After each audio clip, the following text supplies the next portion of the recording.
If you've been following this channel for a while now, which you probably haven't, so please subscribe, you know that I have been an advocate for AAA game developers trying to evolve 2D gaming instead of just doing this a bunch of times over and over again.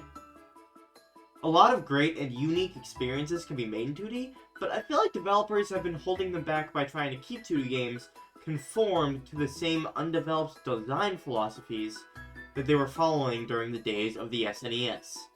In my opinion, 2D games shouldn't be simple level-based platformers like they were in the 90s.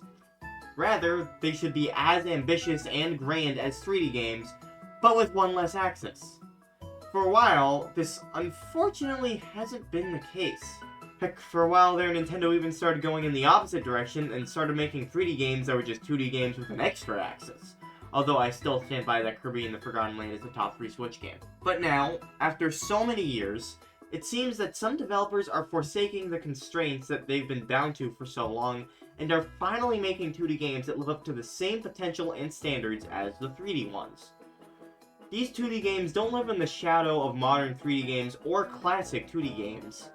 They are their own beasts, and they are hungry for blood.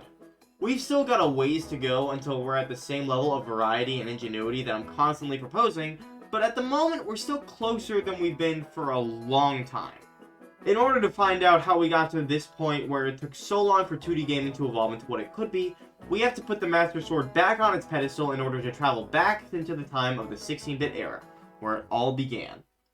Okay, technically it all began in 1958 with Tennis for Two, and if we wanted we could go back even further, but for the sake of everyone's time, we'll fast forward to when gaming had been properly established as a popular form of media, but still hadn't quite cracked open the third dimension yet.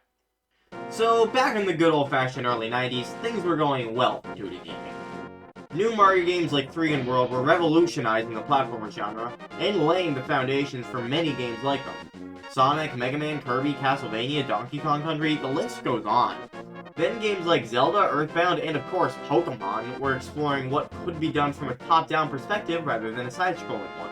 These games were the closest they could get to exploring a three-dimensional world at the time, although since their worldview was so limited, the level design of these games were much tighter than that of the actual 3D games that would come in the decades to follow.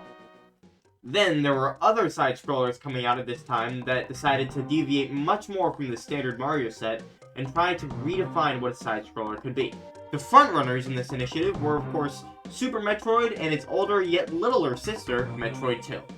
Castlevania Symphony of the Night followed suit with the direction Metroid took, along with adding RPG elements. Yoshi's Island followed the normal, also adding some whack new mechanics and level design that was far more adventurous and far less straightforward. Kirby Superstar half-attempted about a bajillion different ideas. Donkey Kong Country 3 had a big, open, top-down overworld. The Sonic games got more and more experimental with their level design as they went on. I don't even know where to begin with Prince of Persia. And Zelda 2 showed the world what a sword-swinging action-adventure platformer with a top-down overworld map and RPG mechanics could look like. Despite being constrained by the 2D space, video games looked like they were getting more and more unique and experimental as they went on. Sure, it was a far cry to how varied games are today, but for the time they were growing and learning with more and more amazing ideas as time went on. But then, with the release of 2, technically 3, consoles in the later half of that decade, everything would change. The Sony PlayStation, the Nintendo 64, and the Sega Saturn.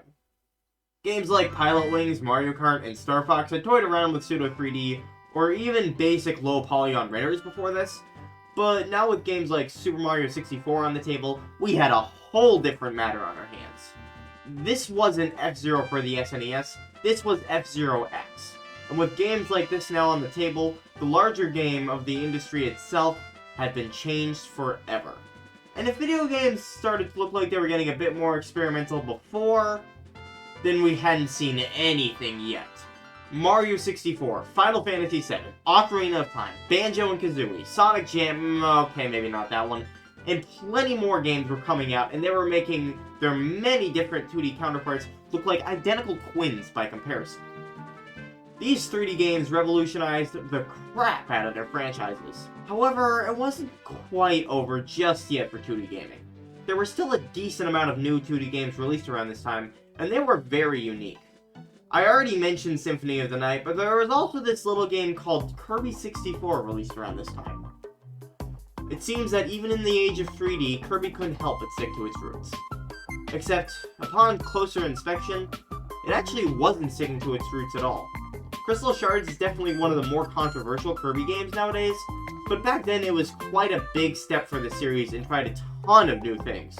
To this day, it's still one of the most unique games in the series, even when paired up against Forgotten Land, which was Kirby's actual first jump into 3D. However, releases like this were still few and far between, and 2D gaming continued its dip in popularity throughout the 6th generation of game consoles. The Game Boy Advance was released this gen, yet despite being a shiny and attractive new console for developers to show what great things they can do in the 2D space, it ended up being held back quite a lot.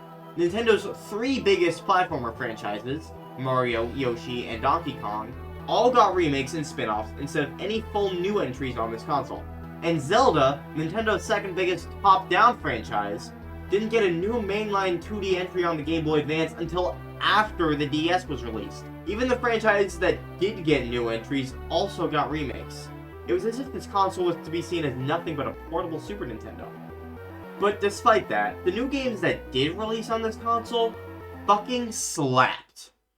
Mario got some fantastic spin-offs like the legendary Mario & Luigi Superstar Saga and Mario vs. Donkey Kong, and an entry in the super unique Wario Land series.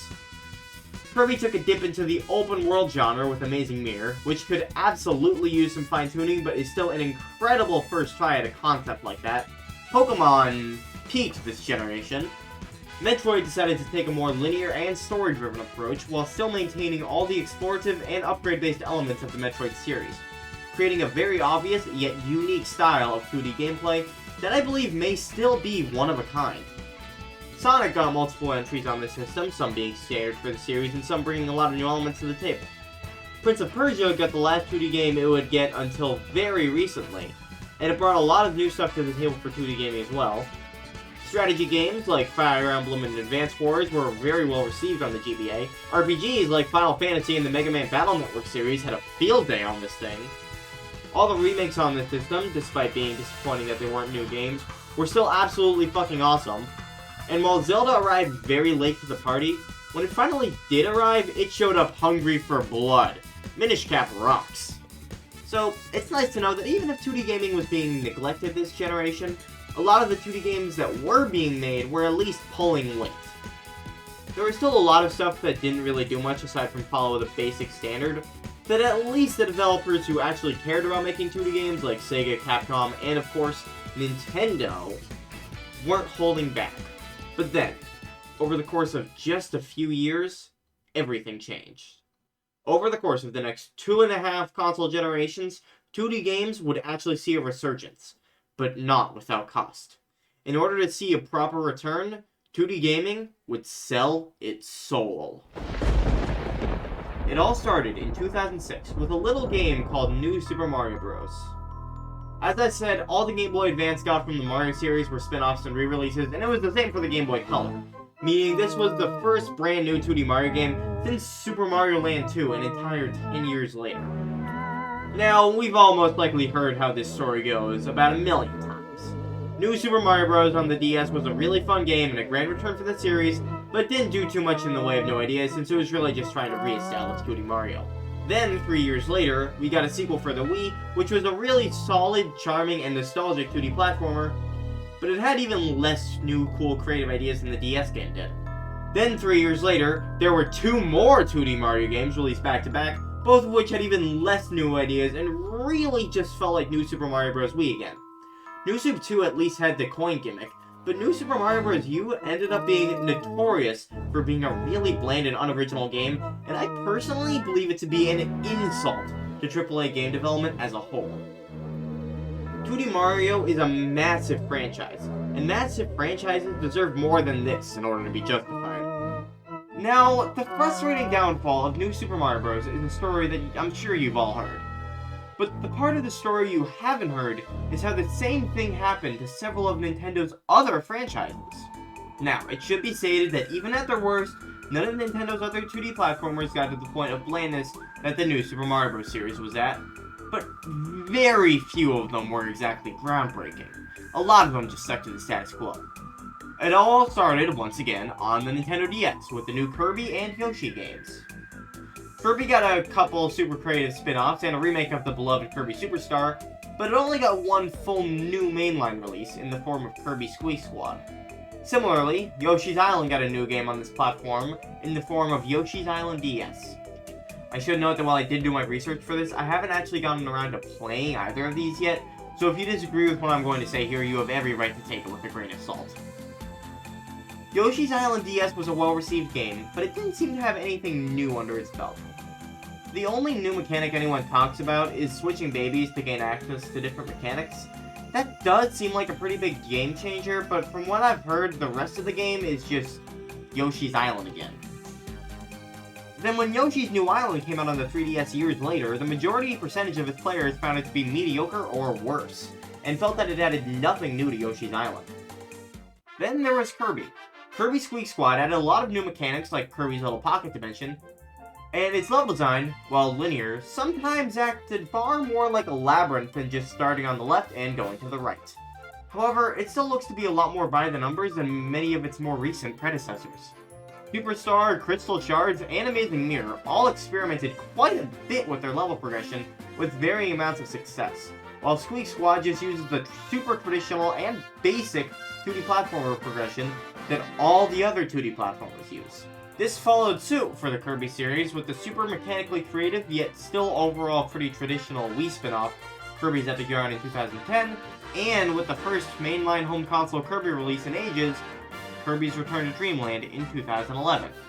Despite being the greatest 2D platformer ever made, and according to these nostalgia glasses, the best Nintendo game ever made, which I own twice, it was still a pretty by-the-numbers Kirby game, arguably even more so than Squeak Squad.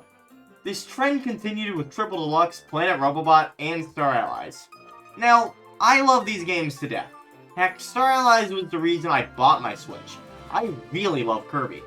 But despite my love for these games, I am a bit ashamed to see that each and every one of the new mainline games it's gotten since Amazing Mirror have followed the same progression formula of not only every other Kirby game, but most other 2D platformers. Though, to a much lesser extent, Kirby was starting to blend in with the 2D platformer crowd just like Mario and Yoshi was. Then there was Donkey Kong Country, which made its grand return in 2010 with DKC Returns, and in 2014 with Tropical Freeze. These games were very, very well received, seen as some of the best 2D platformers ever made, yet there's still that same progression formula again. You go level by level, one at a time, start at the left side of the level and make your way to the right, then unlock the next one, rinse and repeat. Super basic level map. It's a really plain and boring formula. And while it works, it's not all that interesting, and it sucks to see it be done again and again by every 2D platformer ever made. It'd be more forgivable if it was a bit more rare to see, but almost every 2D platformer uses this formula. You remember how everyone was super disappointed when they found out that Retro Studios was making another Donkey Kong Country game, and not either Metroid Prime or some other big, new, epic, and unique game? I don't think that situation would have called for such backlash if Tropical Freeze was big, new, epic, and unique, instead of just being another great Donkey Kong Country game. Again, these games were still very good, but that wasn't the problem. The problem was that their core formula was blending in with the crowd way too much.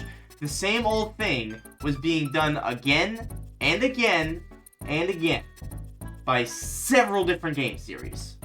So that's Nintendo's 4 biggest side-scroller series, all relinquished to a world of feeling as if they're all the same.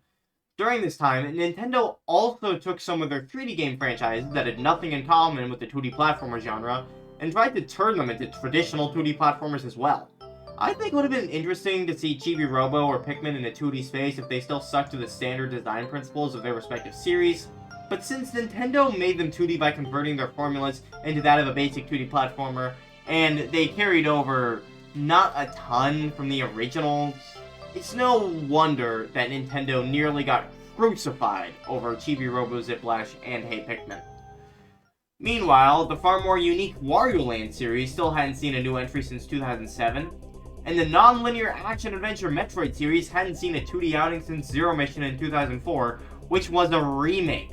Then, while top-down games were still being made for the 3DS, I feel like they were losing their identity around this time, either as top-down games or as standalone games, depending on which game we're talking about.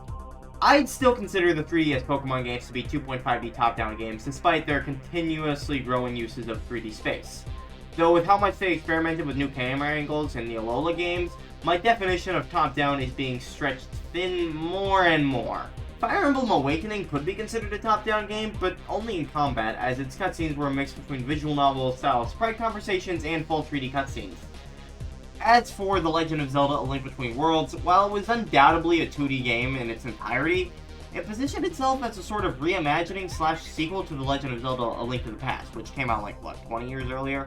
It had the same world map, a lot of the same story beats, and a Light World Dark World mechanic. Now granted, I still think the game was better than A Link to the Past, significantly so, but it borrowed a lot from it. As for Mario & Luigi, one of its two brand new 3DS games crossed over a bunch with the Paper Mario series instead of standing out on its own. And there were also a bunch of Mario & Luigi remakes for the 3DS which would eventually bankrupt Alpha Dream. So it seems that during the Wii U and 3DS era, Nintendo was both prioritizing and butchering 2D games, which I believe contributed to their failure that generation. If they had either focused more on 3D games like they had in the past, or exercised more variety and innovation with the 2D games they were making, then the Wii U would have had a lot more exclusive must-plays under its belt, and probably would have sold at least a bit better. Meanwhile, there were a few other developers who were giving 2D games a shot because of the scale reputation that 2D gaming had developed, thanks to Nintendo adding so little variety between different 2D series. Nowadays, a lot of people refuse to take 2D games seriously, and I believe this era of gaming is a big reason why. Everyone felt that 2D games lacked any ambition or innovation, and considering how little of those two things there was at the time, I can't say that they were wrong on that front. The real misconception about 2D gaming lies in how some people think that this is just how 2D games have to be, and that they can't handle anything more than that, which is completely wrong. 2D gaming isn't inherently inferior to 3D gaming.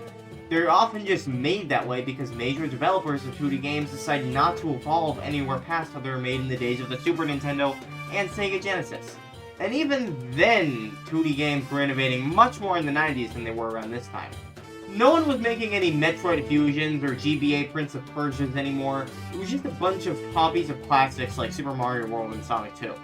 So, with Nintendo failing to capitalize on the potential that 2D games had, and with most other AAA developers either following in Nintendo's footsteps, or ignoring 2D games entirely, things were looking bleak. Seriously, what the hell was this? Or this? There were a few larger developers trying to tap into 2D gaming's potential the best they could, but they were few and far between.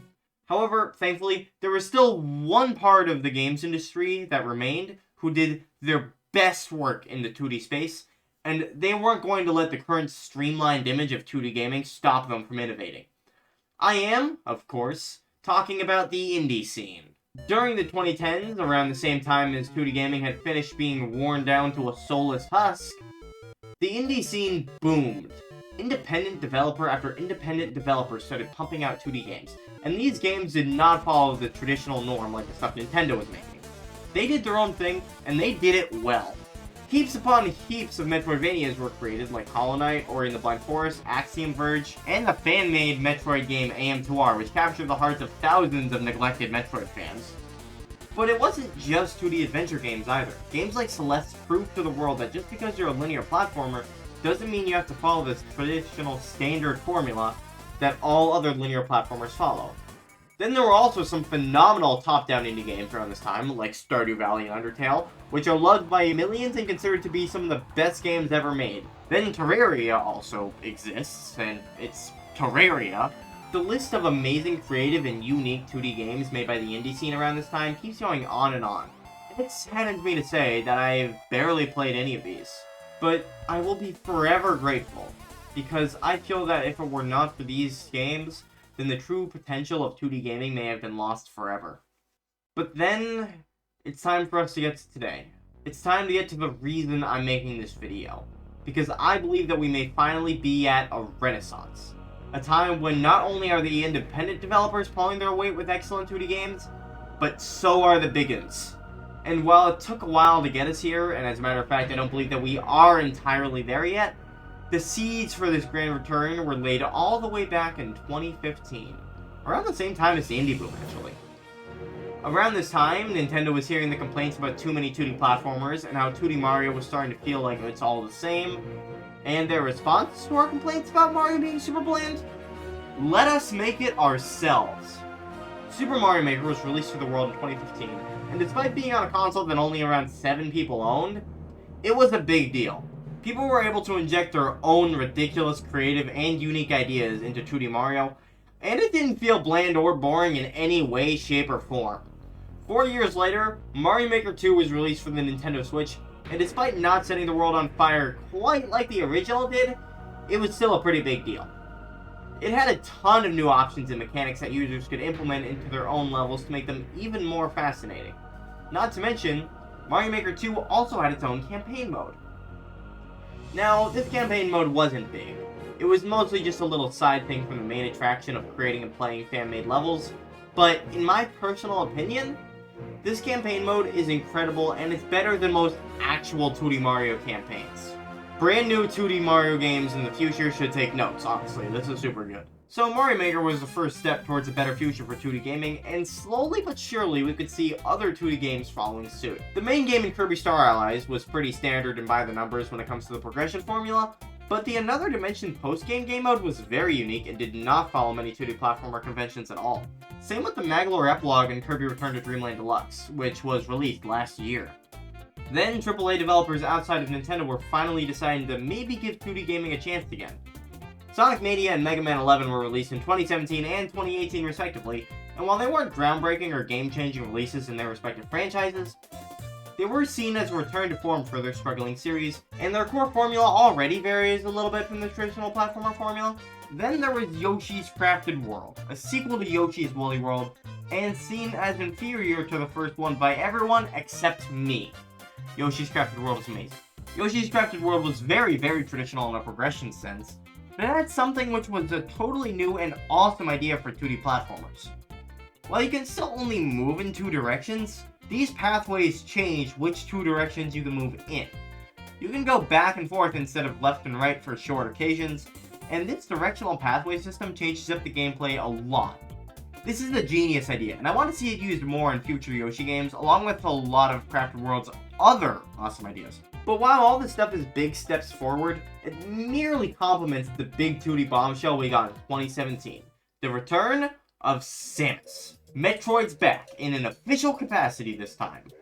Metroid Samus Returns was made by Mercury Steam, a development team who also worked on Castlevania Lords of Shadow, Mirror of Fate, yet another 2D game that didn't follow the basic 2D platformer norm. Despite being a remake of Metroid 2, Metroid Samus Returns is an awesome game, and it really helps pull the Metroid fandom out of what was a really dark time for the franchise. But the Metroid franchise wouldn't be entirely pulled out of that pit until 2021, when the Nintendo gods blessed us with a brand new 2D Metroid game. I talked about how awesome Metroid Fusion was earlier, and now Mercury Steam gave us a sequel to it. Metroid Dread was an awesome game. While the other 2D Nintendo games releasing around this time only gave us a small taste of what 2D gaming could be, while still mostly sticking to the genre standard, Metroid Dread was the potential of 2 dimensions at 110% capacity and rising. Every time before this Nintendo released a 2D game for Switch, people complained that it wasn't worth $60, because they always priced it that. But Metroid Dread ended up being the first real time when a significant amount of people fought back and said yes, it was worth the money. I was one of them, because it was worth the money. Unfortunately, Metroid Dread did not sell better than most of the other 2D platformers on Switch, despite still being the best-selling Metroid game. But I'd bet my life that in 15 years, nobody is going to remember those other games, while Metroid Dread is still going to be considered a cult classic. So, after the release of Metroid Dread, our story continues. Not much happened in 2022 in the way of 2D gaming, except for Kirby converting itself into 3D while still maintaining the 2D formula. Something I was disappointed about at first, but now I don't care because Kirby in the Forgotten Land is fucking incredible.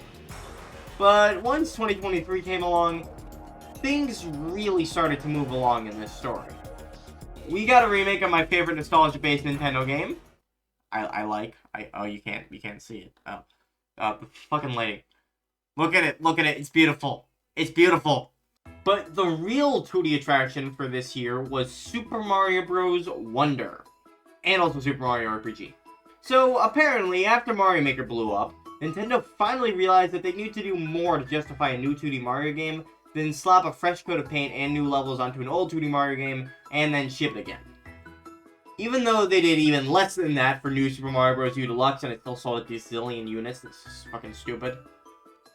Seriously, they can't have at least ported over the DS one instead. People say that one's actually good. But regardless of that BS, Super Mario Bros. Wonder was revealed on June 21st, 2023, which I will always say, whenever that's brought up, that was my birthday. And everyone cheered. 2D Mario was back, and it finally seemed like it was worth it. Then, when that fateful day in October came along, it no longer seemed like it was worth it now. It was worth it, and then some. This was an extremely creative game, and it's in my top 3 Mario games. While Kirby Return to Dreamland is still my favorite 2D platformer, and always will be because it made Child Calvin's head explode, I feel as though Super Mario Bros. Wonder is the actual best 2D platformer. They knocked it out of the park with this one. But Super Mario Bros. Wonder wasn't the only great step forward for 2D gaming announced that summer. Apparently, the AAA scene finally started to gain some respect for 2D games, because there was not one, but 2 new AAA 2D games revealed at Summer Game Fest that year. Sonic Superstars was one of them, and although it's still pretty damn traditional, it still had some great ideas, and it was really fun. Plus, the Sonic series as a whole strays from the norm a little bit already, and based on how the formula works for Sonic, I'm not quite sure how it could branch out any more than it already has.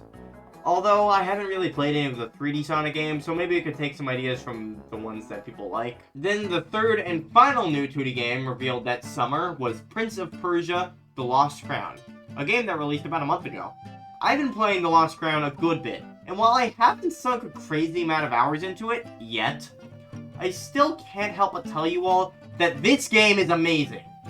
It takes a lot of inspiration from Metroid Dread, but with how awesome Metroid Dread was, that is absolutely not a bad thing. But unlike Metroid Dread, this game has NPCs, side quests, and so much other great stuff. A 2D game as awesome as this made by a big developer other than Nintendo makes me want to tear out my hair with happiness. Because it's finally happening. The changes to 2D gaming that brings 2D games up to the same standards as 3D games that I've been constantly advocating for in most of my video game pitch videos have finally begun to arrive, and it only took 28 years after 3D gaming was made mainstream to happen. Hallelujah! But of course, we're not totally in the clear yet. There's still a long way to go before we're at the point where 2D gaming is given the attention and respect it deserves, and with the market for big AAA 3D games starting to feel a bit oversaturated, I feel like developers turning their attention to try and make new, never-before-seen experiences in the 2D game space would be a great way to keep the industry alive for a couple extra generations before the video game bubble finally bursts. Which is an event that I am long dreading. Plus, while the side-scrollers genre is finally starting to get used to its fullest potential, the top-down genre isn't, at least by Nintendo. Every 2D top-down game we've gotten on the Switch has been a remake, and they've used all these chibi art styles in order to make the proportions on the characters look the same way they did in the originals. And let me tell you, it does not work a lot of the time. I fully believe that the original Sinnoh Pokemon games look significantly better visually than Brilliant Diamond and Shining Pearl. You just can't take the end of the world seriously when Cyrus looks like this. I think it would make a big difference for top-down games in the future if they went for a visual style more akin to the Pokemon Home remakes or the Let's Go games. Or at the very least more like A Link Between Worlds. Those games were still very clearly top-down games, so it's not like you lose your game's identity if you don't make them chibis. So, top-down games are still yet to begin their renaissance, but even with side-scrollers, while Kirby and Yoshi have both made steps in the right direction, they still have a long way to go before they're anywhere near reaching their true potential, and Donkey Kong still hasn't even gone a new game since 2014. While other countries are dipping their toes in, Nintendo is still the frontrunner for making AAA 2D games, and they need to start pulling weight. I could probably spend multiple videos brainstorming ideas for how each of Nintendo's many different 2D franchises could evolve and move forward, and as a matter of fact I already have for some game franchises, But for now, here's a brief rundown of some of my ideas on how to evolve a few different 2D franchises. Mario did an excellent thing with Wonder, but I think it could go even further. I'm envisioning something like Mario 64, Sunshine, and Galaxy. One or even multiple hub worlds that contain lots of NPCs and entrances to levels. These levels could either be sandboxy and have a bunch of missions if they want to take a Mario 64 style approach, or they could be more linear and much more numerous, but still have a few missions each if they want to take a Galaxy style approach. I also think it would be really cool to see something like Cappy or Flood make its way into one of these games, and we could see how they would work in a 2D setting. Also, while 2D Mario world maps are typically 3D top-down, I think I'd much prefer this game's hub world to be 2D side-scrolling just like the levels, somewhat akin to the lore Starcutter in Kirby Return to Dreamland. Donkey Kong, meanwhile, I feel should take up a formula similar to the one in Mario Wonder. Donkey Kong Country 3 had a cool, open, top-down world map, not unlike the one in Wonder, and I think it would be good if a new DKC game took that and cranked it up to 11. Additionally, the game should also have a core gimmick like Kirby's Mouthful Mode or the Wonder Flower. Kirby, I think, should be the one to say the closest to the old 2D platformer formula. He still uses that formula in his 3D entries, or entries singular, and his games are much more geared towards casuals. Plus, his games are also less traditional in a lot of other ways, so I think it would work for him. However, I still think his game should have a more involved home-base/hub world like the town in Kirby and the Forgotten Land. This time, I think it would be good if the hub world was something mobile, like the Halberd of the Lore Starcutter. That way, you can take it with you when you go around the level map, like in Super Mario Galaxy 2. Also, like in Mario Galaxy 2, the level map should have a lot of branching paths, but still require you to beat every level before unlocking that world's boss. The copy ability upgrades from Kirby and the Forgotten Land should become a mainstay, as should side levels throughout the level map like the treasure roads in Forgotten Land. The design of the levels themselves, while still linear, should be more labyrinthine than in previous games. You should be going in all sorts of directions to reach the end goal, not just starting on the left side and going to the right. Yoshi, I think, should ditch the level map entirely. It should take the 2D, 3D directional pathway movement system that was in Yoshi's Crafted World, and then it should use that to make an entire open world. I know it kind of breaks the two dimensions a bit, but it's still a 2D game from a mechanical sense, and I think a game like this would be really interesting and fun. The Zelda series desperately needs a new 2D entry. Hopefully this time, they'll put some respect and detail into the art style instead of making everyone chibies, no hate to Link's Awakening, while still making it an art style of what is a top-down game at its core. This Zelda game should use some aspects of non-linearity and let you complete sets of dungeons in different orders, while still not going full Breath of the Wild with how open it is. Think like A Link Between Worlds, except you still have to find all the items instead of renting them from Rabio. The next time Pokemon makes a top-down game, whether it's Gen 5 remakes or Let's Go Johto or something else entirely, I just want them to put actual effort into it, instead of having the games be like BDSP. It'd be better for everyone if they did as much new stuff as ORAS, and had an art style like Pokemon Let's Go Pikachu and Eevee. 2D Metroid just needs to stay on course and keep doing what it did with Dread. It needs to make sure not to get stale and keep going with fresh stories and mechanics. Although, I would definitely love to see the X-Parasites return for a third game, and to see the Machkin return for a second. Then there's Metroid Dread's younger brother, Prince of Persia: The Lost Crown. Now, I love The Lost Crown, but I prefer if both future Prince of Persia games and other new 2D AAA games didn't so heavily base themselves off of Metroid. I love the Metroidvania genre much more than I love the 2D platformer level-based formula, but I still absolutely don't want Metroidvanias to become as popular of a genre as the super basic original style 2D platformers was. It's important for these games to have variety. And if all 2D games start using the same formula again, even if it's a better formula, then we'll end up right back where we started. And other than that, we just need more. More new Sonic games, more new Mega Man games, more new Rayman games, more new Castlevania games, and new games in all sorts of other dormant 2D franchises, along with other brand new 2D franchises being made in general. These companies need to make more, and they need to make them more unique. No more shall these games all maintain the same formula, and no more shall these games be neglected to be made at all. I, a single customer who will probably only buy some of these games, want them to be made, and want them to be made now. So these companies had better do it, or else I will... Okay, there's nothing I can really do, but they'd better do it. It'd be better for the industry and better for 2D gaming. It's time to make it happen. But tell me, what do you guys think? Have I opened your eyes to what 2D gaming could be if Nintendo took it seriously instead of just using it to trigger nostalgia for 40-year-olds? Have you been a fellow advocate for more creative 2D games all along, just like I am? Do you think that 2D games are just fine, all using the same formula, and that I'm being a dumbass trying to tell them to be something they're not? Or do you think 2D games are doomed to be inferior to 3D games no matter what, and I'm a fool for thinking otherwise? Please tell me in the comments. See ya!